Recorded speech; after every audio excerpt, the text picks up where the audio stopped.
Good morning all. Welcome to the daily news desk of Dakshina Learnings. ദക്ഷിണ ലേണിംഗ്സിന്റെ daily news ഡെസ്കിലേക്ക് എല്ലാവർക്കും സ്വാഗതം. നമ്മുടെ ഇന്നത്തെ ആദ്യത്തെ ന്യൂസിലേക്ക് കിടക്കാം. നമുക്കറിയാം റീസെന്റ് ആയിട്ട് പഹൽഗാമില് വളരെ ഞെട്ടിപ്പിക്കുന്ന ഒരു അറ്റാക്ക് ഉണ്ടായി, ടെററിസ്റ്റ് അറ്റാക്ക് ഉണ്ടായിട്ടുണ്ടായിരുന്നു. അതിനെ ബേസ് ചെയ്തിട്ടാണ് ഇന്ത്യ എന്ത് ചെയ്തിട്ടുണ്ട്, Indus treaty with Pakistan put on hold. India എന്ത് ചെയ്തു, ഇൻഡസ് വാട്ടർ ട്രീറ്റി തൽക്കാലത്തേക്ക് എന്ത് ചെയ്തു, സസ്പെൻഡ് ചെയ്തു. India suspend the 1960 Indus water treaty with Pakistan, citing Pakistan's continued support for cross-border terrorism, particularly after the recent Pahalgam terror attack. അതുപോലെ തന്നെ diplomatic and visa retaliation എടുത്ത് നോക്കുവാണെങ്കിൽ India closed the Attari ICP, cancelled SAARC visa exception for Pakistani nationals and ordered the expulsion of defence advisers from both high commissions, reducing diplomatic staff. അതുപോലെ തന്നെ എന്ത് ചെയ്തിട്ടുണ്ട്, India 48 മണിക്കൂറിനുള്ളിൽ പാകിസ്ഥാൻ നാഷണൽസിന് ഫുള്ളായിട്ട് ഇന്ത്യയിൽ നിന്നും പാകിസ്ഥാനിലേക്ക് തിരിച്ചു അല്ലെങ്കിൽ ഇന്ത്യയിൽ നിന്ന് പുറത്തേക്ക് പോകണമെന്ന് ഓർഡർ കൊടുത്തിട്ടുണ്ട്. അതുപോലെ തന്നെ national consensus effort and all party meeting, ഒരു ഓൾ പാർട്ടി മീറ്റിംഗ് എന്ത് ചെയ്തിട്ടുണ്ട്, യൂണിയൻ ഹോം മിനിസ്റ്ററും അതുപോലെ തന്നെ സെൻട്രൽ മിനിസ്ട്രിയും വിളിച്ചു കൂട്ടിയിട്ടുണ്ട് to build national consensus on the government's response to the terror strikes. ഇനി ഈ ഒരു ന്യൂസിന്റെ പെർസ്പെക്റ്റീവിൽ നമുക്ക് പ്രിലിംസിൽ നമുക്ക് എന്തൊക്കെയാണ് നോക്കാനുള്ളത്, ഏറ്റവും പ്രധാനമായിട്ട് നമുക്ക് നോക്കാനുള്ളത് ഇൻഡസ് വാട്ടർ ട്രീറ്റി ആണ്. ഓക്കെ, അപ്പം ഇൻഡസ് വാട്ടർ ട്രീറ്റി സൈൻ ചെയ്തത് 1960 അതിന്റെ ബേസിസിൽ India got rights to Ravi, Beas and Sutlej waters. അതുപോലെ തന്നെ പാകിസ്ഥാന്റെ റൈറ്റ്സ് നോക്കുവാണെങ്കിൽ ഇൻഡസ്, ജലം ആൻഡ് ചെനാബ് വാട്ടേഴ്സിന് പാകിസ്ഥാനും റൈറ്റ്സ് കൊടുത്തു. India's use of western rivers is limited. The permanent Indus commission resources, ഒരു പെർമനന്റ് ആയിട്ടുള്ള ഇൻഡസ് കമ്മീഷൻ ഉണ്ട്. എന്തെങ്കിലും ഇഷ്യൂസ് വരുവാണെങ്കിൽ ഈ ഇൻഡസ് കമ്മീഷൻ ആയിരിക്കും ആ ഒരു ഇഷ്യൂസ് ഒക്കെ റിസോൾവ് ചെയ്യുന്നത്. അതുപോലെ തന്നെ disputes can go to a neutral expert or court of arbitration. The World Bank mediated the negotiations. ഈ ഒരു ഇൻഡസ് ട്രീറ്റി തന്നെ കൊണ്ടുവരുന്നതിന് മീഡിയേറ്റർ ആയിട്ട് നിന്നത് വേൾഡ് ബാങ്ക് ആയിരുന്നു. അതുപോലെ ഇനി പ്രിലിംസിന്റെ പെർസ്പെക്റ്റീവ് നമുക്ക് നോക്കാനുള്ളത് സാർക്ക് വിസ എക്സെപ്ഷൻ സ്കീം. സാർക്കിന്റെ ബേസിസിലുള്ള ഒരു വിസ എക്സെപ്ഷൻ സ്കീമാണ്. അതെന്താണെന്നുള്ളത് നമുക്ക് നോക്കാം. Aims to increase people to people contact in South Asia, makes travel easier for certain groups, Indians to improve regional cooperation and tourism. അതുപോലെ തന്നെ സാർക്ക് മെമ്പേഴ്സ് എന്ത് ചെയ്യുന്നുണ്ട്, ഇതിൽ പാർട്ടിസിപ്പേറ്റ് ചെയ്യുന്നുണ്ട്. സാർക്ക് നേഷൻസ് നമ്മൾ നോക്കുകയാണെങ്കിൽ ഏതൊക്കെയുണ്ട്, അഫ്ഗാനിസ്ഥാൻ, ഭൂട്ടാൻ, മാൽദീവ്സ്, പാകിസ്ഥാൻ, ബംഗ്ലാദേശ്, ഇന്ത്യ, നേപ്പാൾ ആൻഡ് ശ്രീലങ്ക. ഇത്തരം രാജ്യങ്ങൾ എന്ത് ചെയ്യുന്നുണ്ട്, ഈ ഒരു വിസ എക്സെപ്ഷൻ സ്കീമിൽ പങ്കെടുക്കുന്നുണ്ട്. അതുപോലെ തന്നെ ഈ സ്കീം ആർക്കൊക്കെയാണ് അപ്ലൈ ചെയ്യുന്നത് നോക്കിയിട്ടുണ്ടെങ്കിൽ സ്പെസിഫിക് കാറ്റഗറീസ് ഓഫ് പീപ്പിൾ ആണ്. കറന്റ് 24 കാറ്റഗറി നമ്മൾ കാറ്റഗറൈസ് ചെയ്തിട്ടുണ്ട്.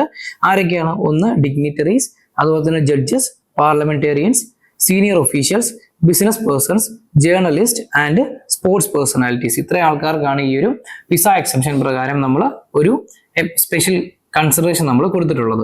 ഇനി മെയിൻസിന്റെ പെർസ്പെക്റ്റീവ് ന്യൂസുമായിട്ട് ബന്ധപ്പെട്ട് നമുക്ക് എന്തൊക്കെ നോക്കാനുണ്ട്. GS പേപ്പർ 2 ഇന്റർനാഷണൽ റിലേഷൻസിൽ India Pakistan bilateral relations, implications of treaty suspensions, അതുപോലെ തന്നെ diplomatic protocols like persona non grata.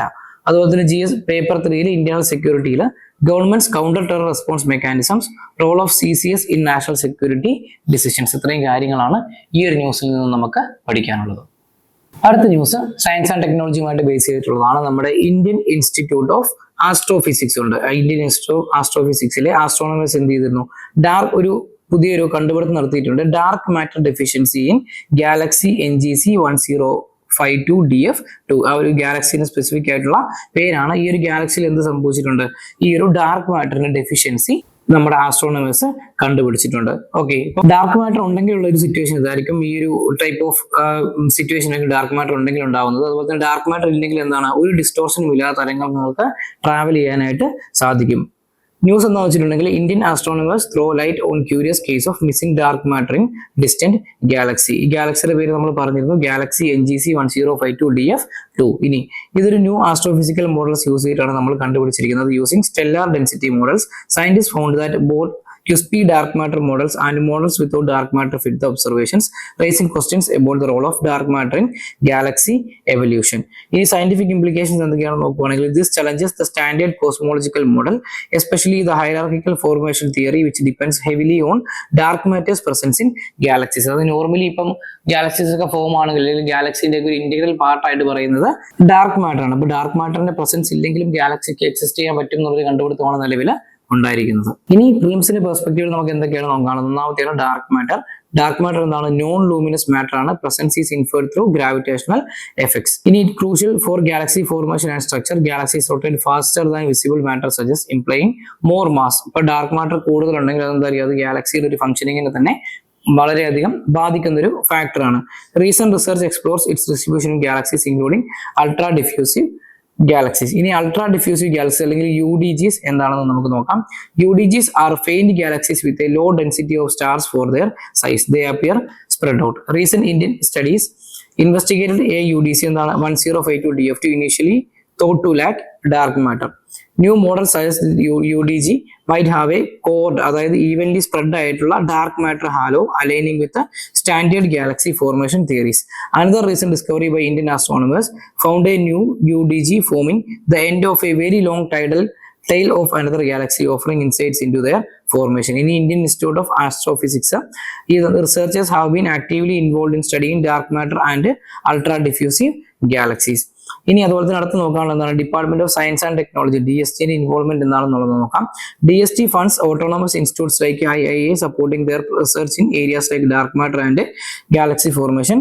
Recent DST releases highlights IIA's work on the missing dark matter in NGC 1052 DF2, emphasizing the role of dark matter halo shape. ഇനി മെയിൻസിന്റെ perspective ന്യൂസുമായിട്ട് ബന്ധപ്പെട്ട് നോക്കാനുള്ള എന്തൊക്കെയാണ് advances in space research by Indian institutions, അതുപോലെ തന്നെ implications for cosmology and astrophysics, role of scientific innovation in understanding the universe. ഇത്രയും കാര്യങ്ങളാണ് ഈ ഒരു ന്യൂസിൽ നിന്ന് നമുക്ക് നോക്കാനുള്ളത്. ഇനി അടുത്ത ന്യൂസ് നമ്മുടെ എൻവയോൺമെന്റുമായിട്ട് റിലേറ്റ് ചെയ്തിട്ടുള്ളതാണ്. പൊല്യൂട്ടൻസും അതുപോലെ തന്നെ പൊല്യൂട്ടൻസിന്റെ സോഴ്സസും ബേസ് ചെയ്തിട്ടുള്ളതാണ്. Air pollution in India, where does it come from? Major പൊല്യൂട്ടൻസും അതിന്റെ സോഴ്സസും നമ്മൾ നോക്കുവാണെങ്കിൽ SO2 ആസിഡ് റെയിനുമായിട്ട് ബന്ധപ്പെട്ടതാണ്. Mainly from coal based energy production. അതുപോലെ തന്നെ NOx ടോക്സിക് ടു ലങ്സ് ആണ്.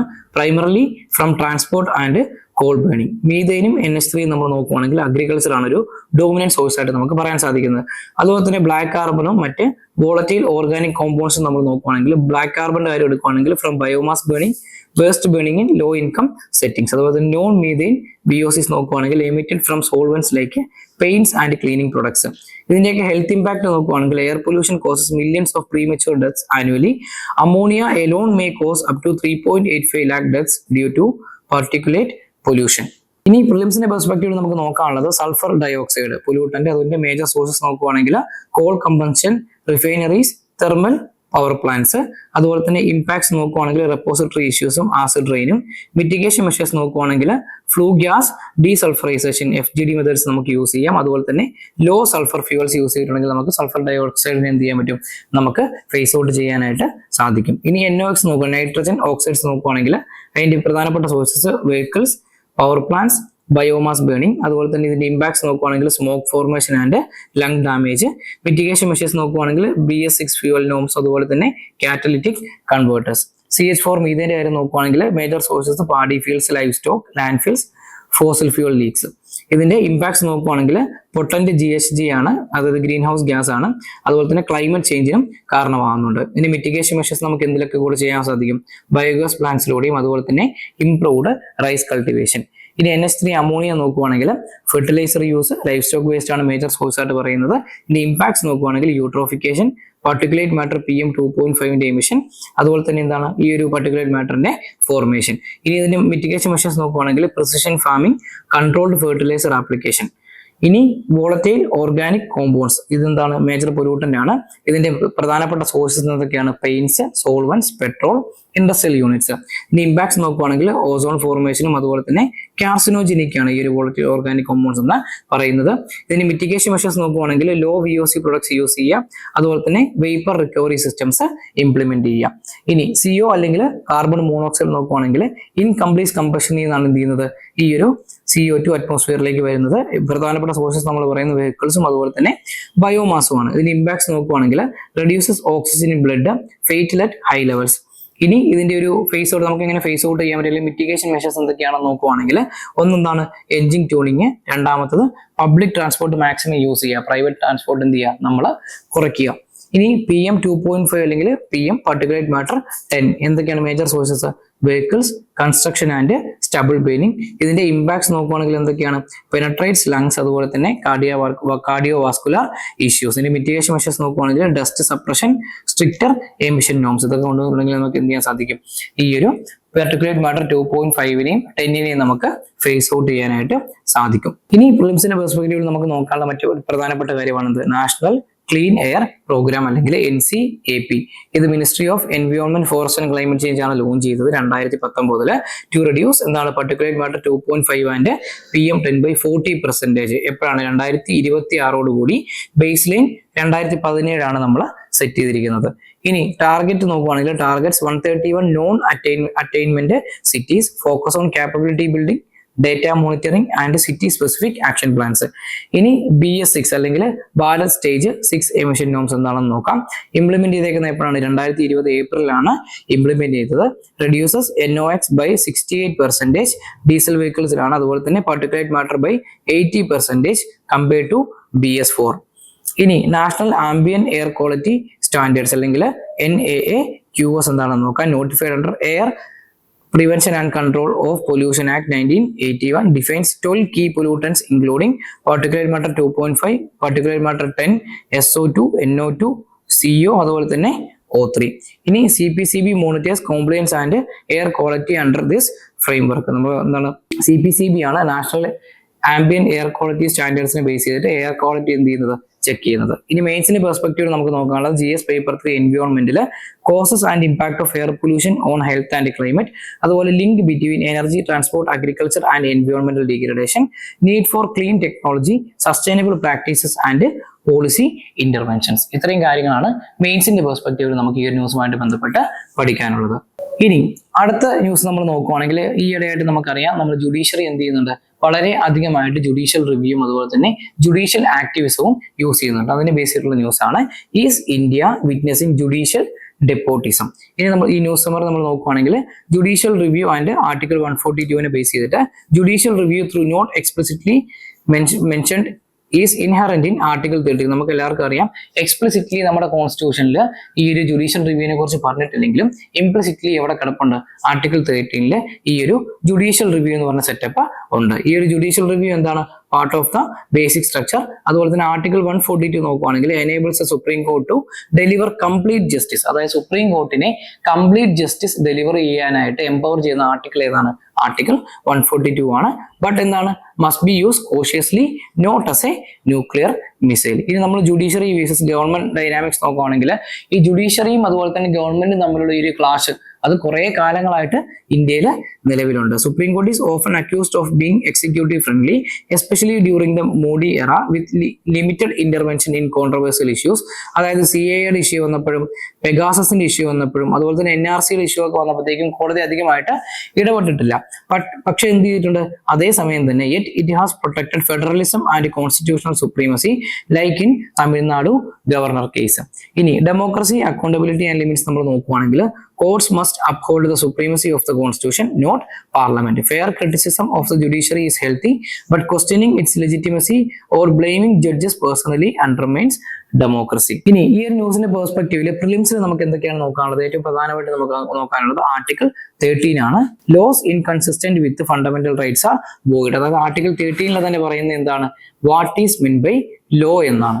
The state cannot make laws that violates these rights. Basis of for judicial review of laws affecting fundamental rights. Article 32 ബേസിസിൽ നമ്മൾ നോക്കുകയാണെങ്കിൽ guarantees right to seek remedies from the Supreme Court for fundamental rights. നമ്മുടെ fundamental റൈറ്റ്സിനെ ആരെങ്കിലും violate ചെയ്യുവാണെങ്കിൽ നമുക്ക് remedies seek ചെയ്യാൻ സാധിക്കും. ആരുടെ, supreme കോടതിയുടെ അടുത്ത്. അത് പറയുന്ന ഏത് ആർട്ടിക്കിളിലാണ്, article 32 supreme court issues writs for enforcement. നമുക്കറിയാം ഏതൊക്കെ റിട്സ് ആണ്, ഹേബിയസ് കോർപ്പസ്, അതുപോലെ തന്നെ എന്താണ് മാൻഡമസ്, സെർഷ്യോററി, കോവാറന്റോ അങ്ങനെ തുടങ്ങിയ എന്താണ് 5 റിട്ടുകൾ ആര് പുറപ്പെടുവിക്കും, സുപ്രീം കോടതി പുറപ്പെടുവിക്കും. Makes fundamental rights enforceable.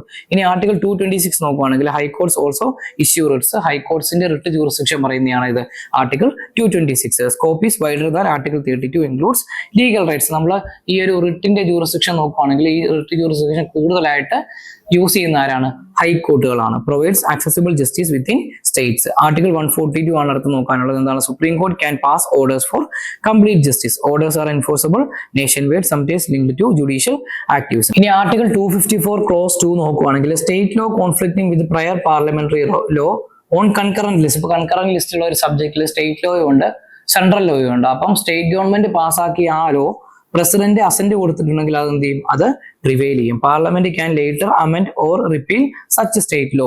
Deals with central state legislative conflicts. ഇനി പ്രിലിംസിന്റെ പെർസ്പെക്റ്റീവിൽ നമുക്ക് നോക്കാനുള്ളത് ആർട്ടിക്കിൾ 200 ആണ്. Governor can assent withhold assent reserve for president or return non money bills. അതായത് സ്റ്റേറ്റ് പാസ് ചെയ്ത നോൺ മണി ബിൽസിനെ ഗവർണർ എന്ത് ചെയ്യാൻ സാധിക്കും? അസെന്റ് ചെയ്യാൻ സാധിക്കും, വിത്ത് ചെയ്യാൻ സാധിക്കും, അതുപോലെ തന്നെ പ്രസിഡന്റിന് വേണ്ടിയിട്ട് റിസർവ് ചെയ്യാനും സാധിക്കും, അല്ലെങ്കിൽ റിട്ടേൺ ചെയ്യാനും സാധിക്കും. ഇനി governor's power to reserve is key in central state relations. ഇനി ജുഡീഷ്യൽ റിവ്യൂ നോക്കുവാണെങ്കിൽ judiciary checks if laws or orders are constitutional based on articles 13, 32 and 226. Protects fundamental rights and ensures constitutional supremacy. ഇനി judicial activism നോക്കുവാണെങ്കിൽ judges may go beyond precedent to address social issues, interprets Constitution dynamically, can be positive or seen as overreach. Article 142 sometimes involved. Judicial activism നോക്കുവാണെങ്കിൽ judicial റിവ്യൂവിനെക്കാളും കുറച്ചും കൂടി wider aspect ഉള്ളതാണ് judicial activism എന്ന് നമുക്ക് പറയാൻ സാധിക്കും. ഇനി ബേസിക് സ്ട്രക്ചർ ഡോക്ട്രൈൻ എന്താണ്? Fundamental features of constitution cannot be altered by Parliament. ഈ ഒരു കൺസെപ്റ്റിനെയാണ് നമ്മൾ എന്തെന്ന് പറയുന്നത്? ബേസിക് സ്ട്രക്ചർ ഡോക്ട്രൈൻ എന്ന് പറയുന്നത്. ഈ ഒരു ബേസിക് സ്ട്രക്ചർ ഡോക്ട്രൈൻ എന്ത് ചെയ്യുന്നുണ്ട്? സുപ്രീം കോടതി ഇംപ്ലിമെന്റ് ചെയ്യുന്നത് 1973 കേശവാനന്ദ ഭാരതി കേസിലാണ്. ഇനി it is safe guards core principles of Indian polity. ഈ ഒരു ബേസിക് സ്ട്രക്ചർ ഡോക്ട്രൈൻ ആണ് ആക്ച്വലി നമ്മുടെ ഇന്ത്യൻ പൊളിറ്റിയുടെ കോർ പ്രിൻസിപ്പിൾസിനെ എന്ത് ചെയ്യുന്നത്? സേഫ് ഗാർഡ് ചെയ്യുന്നത്. ഇനി മെയിൻസിന്റെ പെർസ്പെക്റ്റീവ് ന്യൂസിൽ നമുക്ക് എന്തൊക്കെയാണ് നോക്കാനുള്ളത്? ഒന്നാമത്തത് GS പേപ്പർ 2 സെപ്പറേഷൻ ഓഫ് പവേഴ്സിൽ ജുഡീഷ്യൽ അക്കൗണ്ടബിലിറ്റി ആൻഡ് ഫെഡറലിസം, അതുപോലെ തന്നെ judiciary versus executive debate, misuse of constitutional powers by governor, president etcetera, അതുപോലെ തന്നെ role of judiciary in upholding constitutional morality and democratic values. ഇത്രയും കാര്യങ്ങളാണ് ഈ ഒരു ന്യൂസിൽ നിന്ന് നമുക്ക് നോക്കാനുള്ളത്. അടുത്ത ന്യൂസ് സയൻസ് ആൻഡ് ടെക്നുമായിട്ട് ബന്ധപ്പെട്ടുള്ള ന്യൂസാണ്. എന്താണ് ന്യൂസ് നമ്പർ നോക്കുവാണെങ്കിൽ lipid protein co evolution discovered. ആരാണ് ഡിസ്കവർ ചെയ്തേക്കുന്നത്? CSIR CCMB Hyderabad found that mitochondrial proteins like RC1 complex എന്ത് ചെയ്യുന്നുണ്ട്?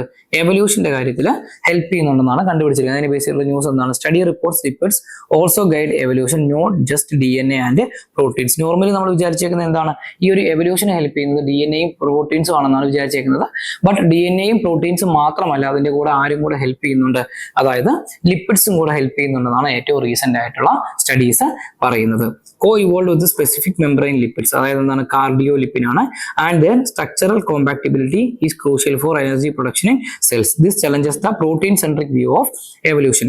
In kingdom-specific lipid preference ആണ്. Human and plant cells have structurally different lipids, leading to species-specific compatibility. Plant RC1 proteins failed in human mitochondria. This implies that lipid composition has played an active role in shaping evolutionary paths. ഇനി broader implications എന്തൊക്കെയാണെന്ന് നോക്കുവാണെങ്കിൽ the findings urge a shift in biological research to include lipids as active evolutionary and functional players with implications in health, drug design, അതായത് സ്റ്റാറ്റിൻസിന്റെ ഒക്കെ കാര്യം എടുത്ത് നോക്കുവാണെങ്കിൽ and better understanding of cellular processes. ഇനി പ്രിലിംസിന്റെ പെർസ്പെക്റ്റീവിൽ നമുക്ക് എന്തൊക്കെയാണ് നോക്കാനുള്ളത്? ഒന്നാമത്തത് lipid protein interactions. Lipids and proteins in cell membranes interact dynamically. അതുപോലെ തന്നെ these interactions are crucial for membranes structure and function. They influence protein localisation, activity and signalling. ഈ മൈറ്റോകോൺട്രിയൽ ഫംഗ്ഷൻ നോക്കുവാണെങ്കിൽ mitochondria are the cells power houses producing ATP. അതായത് energy produce ചെയ്യുന്ന ആരാണ്? Mitochondria ആണ്. They are involve in metabolism, signalling and cell death. ഈ cell ഡെത്തിന് നമ്മൾ പറയുന്ന മറ്റൊരു പേരാണ് എന്ത്? Apoptosis. Proper mitochondrial function is essential for overall cell health. അതുപോലെ തന്നെ കാർഡിയോലിപ്പിൻ എന്താണെന്ന് നോക്കാം. കാർഡിയോലിപ്പിൻ എന്താണ്? Cardiolipin is a unique phospholipid mainly found in the inner mitochondrial membrane. It's vital for the stability and the function of proteins involved in energy production like those in the electron transport chain. Alterations in cardiolipins are linked to various diseases, especially heart conditions. ഈ ഒരു കാർഡിയോലിപ്പിനിൽ എന്തെങ്കിലും variations വന്നിട്ടുണ്ടെങ്കിൽ അത് heart ഡിസീസസിലേക്ക് എന്ത് ചെയ്യും? Lead ചെയ്യും. ഇനി CSIR CCMB focus എന്താണെന്ന് നമുക്ക് നോക്കാം. The centre for cellular and molecular biology in Hyderabad is leading research institute under the council of scientific and industrial research. CSIR-ന്റെ കീഴിൽ വരുന്നതാണ്. CCMB conducts high quality basic research in modern biology relevant to societal needs. Research areas includes membrane biology, protein structure, host parasite interactions, which can involve studying lipid protein interactions and mitochondrial functions. ഇനി മെയിൻസിന്റെ perspective ന്യൂസുമായിട്ട് നമുക്ക് എന്തൊക്കെയാണ് നോക്കാനുള്ളത്? GS paper 3 science and ടെക്ന്, innovation in biological sciences, role of Indian research institutions, implications of computational biology and evolutionary biochemistry, അതുപോലെ തന്നെ intersection with public health via lipid focused drug studies and implications for medical advancements. ഇത്രയും കാര്യങ്ങളാണ് ഈ ഒരു ന്യൂസിൽ നിന്ന് നമുക്ക് പഠിക്കാനുള്ളത്. ഇനി അടുത്ത ന്യൂസ് എന്താണ്? റൈറ്റ് ടു കൂൾ എന്നിട്ടുള്ളൊരു പുതിയൊരു റൈറ്റ് എന്ത് ചെയ്യുന്നുണ്ട്? എക്സ്പേർട്സ് സജസ്റ്റ് ചെയ്യുന്നുണ്ടെന്നാണ്. based on experts seek right to cool for informal sector workers. Informal സെക്ടറിൽ വർക്ക് ചെയ്യുന്ന വർക്കേഴ്സിന് വേണ്ടിയിട്ട് റൈറ്റ് ടു കൂൾ എന്നുള്ളൊരു റൈറ്റ് എന്ത് ചെയ്യണം? നമ്മുടെ ആർട്ടിക്കിൾ 21 കീഴിൽ ഇംപ്ലിമെന്റ് ചെയ്യണം എന്നാണ് ആര് പറയുന്നത്? എക്സ്പേർട്സ് പറയുന്നത്. ന്യൂസ് സമ്മറി നമ്മൾ നോക്കുവാണെങ്കിൽ extreme heat threatens informal workers. Over 80% of Delhi's informal workers especially women face severe health risk and income losses due to intensifying heat waves. Many lack access to cooling shelter or water near their workplaces. Work പ്ലേസസിൽ എന്താണ്? ഈ ഒരു cool situation ഇല്ലാത്തത് കൊണ്ട് ഈ ഒരു informal സെക്ടറിലുള്ള ആൾക്കാർക്ക് പലതരത്തിലുള്ള നഷ്ടങ്ങൾ, റിസ്കുകൾ ഉണ്ടാകുന്നുണ്ടെന്നാണ് ഈ ഒരു സ്റ്റഡീസ് പറയുന്നത്. Experts propose urgent interventions. അതായത് recommendations include paid heat leave, legal recognition of the right to cool, shaded shelters, water ATMs near labour hubs and mobile cooling stations to protect vulnerable populations. ഇനി need for equitable urban planning എന്താണ് നോക്കിയിട്ടുണ്ടെങ്കിൽ with 82% of India's working women in informal sectors, experts call for gender responsive infrastructure and enforceable city level heat action plans. The India Cooling Action Plan 2019 is seen as inadequate in ensuring equal access. നമ്മൾ പ്രധാനപ്പെട്ട heat areas നോക്കുകയാണെങ്കിൽ ഇതാണ് central India, അതുപോലെ തന്നെ north ഇന്ത്യയുടെ കുറച്ച് portions ആണ് ഏറ്റവും പ്രധാനപ്പെട്ട ഹീറ്റ് റീജിയൻസ് ആയിട്ട് നമുക്ക് കാണാൻ സാധിക്കുന്നത്. ഇനി പ്രിലിംസിന്റെ പെർസ്പെക്റ്റീവിൽ നമുക്ക് എന്തൊക്കെയാണ് നോക്കാനുള്ളത്? ഒന്ന്, ഹീറ്റ് വേവ്സ് ഇൻ ഇന്ത്യ ആണ്. India is experiencing more frequent, intense and longer heat waves. These events occur early in the year and affect larger geographical areas. Rising temperatures pose significant risk to human health, agriculture and the economy. India Cooling Action Plan നോക്കുകയാണെങ്കിൽ ICAP launched in 2019 provides a 20-year vision for sustainable cooling, aims to reduce cooling demand by 20 to 25%, refrigerant demand by 25 to 30%, and cooling energy needs by 25 to 40% by 2037-38. ഇനി promotes energy efficiency, sustainable technologies and research and developments in cooling sector. Right to cool as a proposal, there is a growing discussion to recognize the right to cool as an extension of right to life. Article 21 കീഴിലാണ്. This would emphasize access to cooling as essential for human dignity and well-being, especially during extreme heat. If recognized, it could lead to policy changes ensuring vulnerable populations have access to cooling solutions. അതായത് vulnerable പോപ്പുലേഷൻസിന് എന്ത് കൊടുക്കണം? Cooling solutions കൊടുക്കണം. ഇനി മെയിൻസിന്റെ perspective നമുക്ക് എന്തൊക്കെയാണ് നോക്കാനുള്ളത്? GS paper 1 ജോഗ്രഫിയിൽ climatic hazards and vulnerable groups, അതുപോലെ തന്നെ GS2 ഗവേണൻസിൽ urban planning, gender inclusivity and right to life with dignity.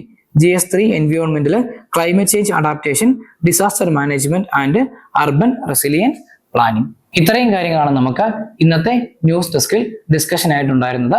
ഇതോടുകൂടി ഇന്നത്തെ ന്യൂസ് ഡെസ്ക് അവസാനിക്കുകയാണ്. മറ്റൊരു സെഷനുമായി നാളെ കാണാം. Good bye.